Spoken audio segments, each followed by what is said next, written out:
येत्या 30 सप्टेंबरला नवी मुंबई विमानतळाचं उद्घाटन.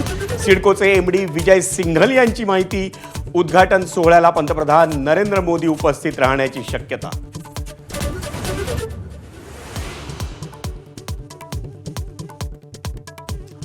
राज्य परिवहन विभागाकडून ई बाईक टॅक्सीच्या भाड्याचे दर निश्चित.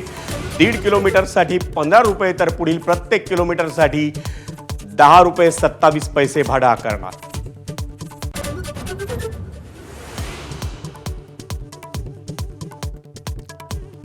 पाकिस्तानला नमवल्यानंतर हस्तांदोलन टाळणाऱ्या टीम इंडियाचं भाजपकडून कौतुक.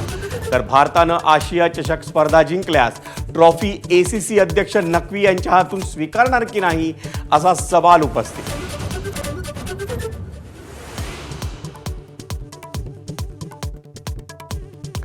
ठाकरे बंधूंची युती झाल्यास शरद पवारांना अडचण नाही. संभाव्य युतीबाबत संजय राऊतांचा माझाच्या मुलाखतीत दावा. राज ठाकरे यांच्याबाबत काँग्रेसशी बोलणी सुरू असल्याचंही वक्तव्य.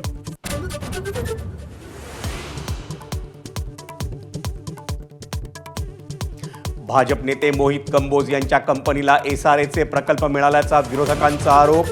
पत्राचाळीमध्ये वर्षा गायकवाडांनी प्लॉट लाटल्याच्या भाजपच्या आरोपामुळे विरोधक आक्रमक.